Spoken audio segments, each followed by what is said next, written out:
আসসালামু আলাইকুম ওয়া রাহমাতুল্লাহি ওয়া বারাকাতুহু।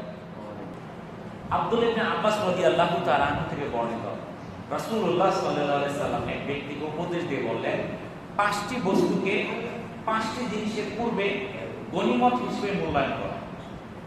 কি বলছে? পাঁচটা বস্তুকে পাঁচটা বস্তুর আগেই গনিমত হিসেবে মূল্যায়ন করে। এক নাম্বার, বার্ধক্যের পূর্বে তোমার যৌবনকে। দুই নাম্বার, অসুস্থতার পূর্বে তোমার সুস্থতাকে। তিন নাম্বার, দারিদ্র্যের পূর্বে তোমার সচ্ছলতাকে। চার নাম্বার, ব্যস্ততার পূর্বে তোমার অবসরকে। পাঁচ নাম্বার, মরণের পূর্বে তোমার জীবনকে। এটা মুস্তাদরাকে হাকিমের ৭,৮৪৬ এবং সবুল ইমানের ১০,২৪৮ নাম্বার হাদিস। তাহলে এই যে পাঁচটা জিনিসের কথা আল্লাহ রাসূল বলে দিলেন, এটা একবার চলে গেলে আর ফেরত পাওয়া যাবে না। এক নাম্বারটা কি? একটা হলো যৌবন। বার্ধক্য হওয়ার আসে আগে যৌবনকে কাজে লাগাইতে হবে। এখন যারা এখানে বয়স্ক হয়ে গেছেন তারা অনেক নেক কাজ ইচ্ছা করলে করতে পারবেন না, শারীরিক দুর্বলতা এসে যায়। এখন ইচ্ছা করলে আপনি রাত্রি ঘন্টার পর ঘন্টা দাঁড়ায় আপনি নামাজ পড়তে পারবেন না। এখন আপনি ইচ্ছা করলে আপনি হাইটা নেক কাজ, দূরে কোনো নেক কাজ করতে পারবেন না। আপনি মসজিদের শ্রম দিতে যায়, এখানে যে প্লাস্টারগুলো খুলছে, এখানে টাইলস করার জন্য অনেক কাজ করছে, কিন্তু অনেক বয়স্ক লোক ছিল, তার মনে ইচ্ছা ছিল আমি একটু কাজ করতাম, কিন্তু এখন শরীরের শক্তি নাই। তাহলে ওই যে লোকটা বয়স্ক হওয়ার জন্য কাজ করতে পারলো না, তার মনেও আফসোস, সে কিন্তু ওই কাজ আর কখনো করতেও পারবে না, কারণ তার কাছে সেই শক্তিটা আল্লাহ তাআলা নিয়ে নিচ্ছে। কিন্তু যখন যৌবন ছিল তখন সে যে কোনো এক কাজ করতে পারত, তার পক্ষে অনেক নেক কাজ করা সম্ভব হইতো। তাহলে আমাদের যৌবনটাকে কি করতে আল্লাহ তাআলা আমাকে দিচ্ছে, এইটা আমাকে গনিমত হিসেবে মনে করতে হবে। আমার নেক কাজ করার এখনই সময়। আমি বয়স্ক হয়ে গেলাম, কি অবস্থায় থাকবো আমি জানি না, তখন আমার কাছে নেক কাজ করা সম্ভব হবে কিনা আমি জানি না। এমন অসুস্থতা হয়ে পড়বো, মসজিদ পর্যন্ত আসার শক্তি থাকবে না। এই জন্য যৌবনকে কি করতে হবে? গনিমত হিসেবে মনে করতে। অসুস্থতার পূর্বে সুস্থতাকে। এই যে আমরা সুস্থ আছি, আমরা যুবক মানুষ, যদি অসুস্থ হয়ে যায় তখন মনটা কিরকম লাগে আপনি খেয়াল করেন।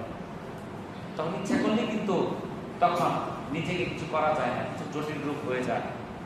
মানুষের আশা ভরসা শেষ হয়ে যায়, সে বাঁচবে কি মরবে হিসাব নাই, তখন সে সব কিছু শঙ্কিত হয়ে যায়। তখন সে ভীষণ জটিল কোনো রোগের ঝোঁক ধরে গেলে তখন সে আশঙ্কিত হয় যে আমি কি করবো, আমার পরিবার কি করবে, আমি মারা গেলে আমার পরিবার কি করে চলবে। সে হতাশায় ভুগে, সে ভালো কোনো কাজের মধ্যে সময় দিতে আর পারে না, তার মন চায় না যে আমি এই কাজটা করি। তাহলে এই অসুস্থতা হওয়ার আগে আমি যখন সুস্থ ছিলাম, নেক কাজগুলো আমাকে সঠিকভাবে করে নিতে হবে। এমন রোগ হয়েছে আমি রোজা রাখতে পারতেছি না, এমন রোগ হয়েছে আমার কাছে টাকা আছে আমি হজ করতে পারতেছি না, হয় না?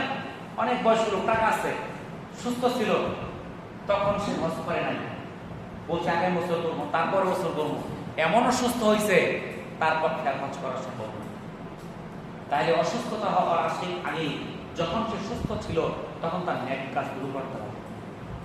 দারিদ্রতার পূর্বে সচ্ছলতাকে তার গনিমত হিসেবে গ্রহণ করতে হবে।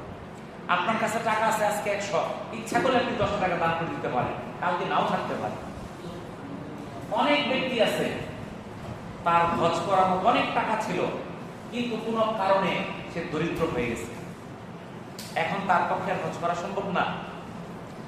তার জাকাত দেওয়া তার উপর খরচ ছিল, সে বলছে পরে দিল, কোনো কারণে সে দরিদ্র হয়ে গেছে, ব্যবসা বাণিজ্যে লস খাইছে, অন্য কোনো কারণে টাকা তার হারাই গেছে, তখন তার কিন্তু সেই নেক কাজগুলো আর করতে পারবে না।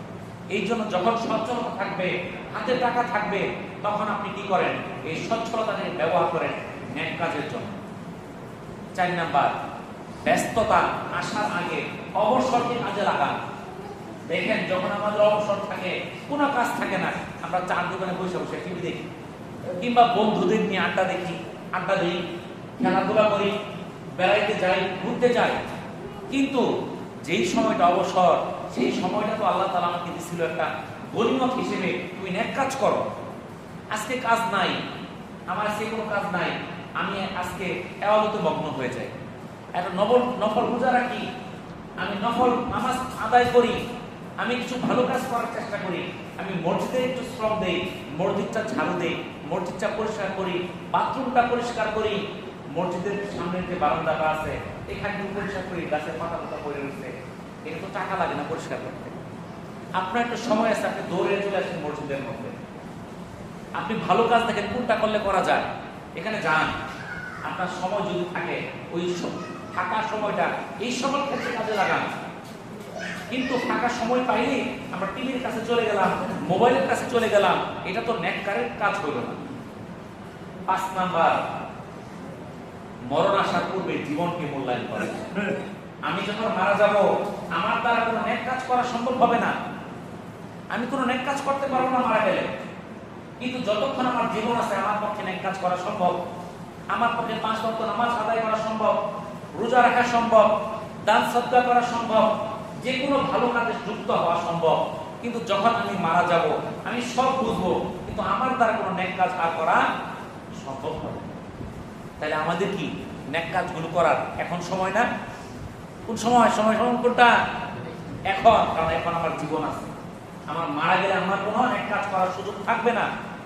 তাহলে আমরা কেন নেক কাজ করতেছি না? আমি যে ওই আমার প্রতিবেশীর মতো আমার বয়স 60-70 হলে পরেই মারা যাব, এর নিশ্চয়তা কি? আমি তো এখান থেকে না মারা আগেও মারা যেতে পারি, তাহলে আমি কেন নেক কাজের চেষ্টা করতেছি না?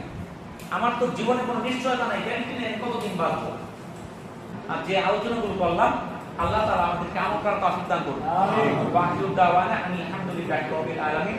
আসসালামু আলাইকুম ওয়া রাহমাতুল্লাহি ওয়া বারাকাতুহু।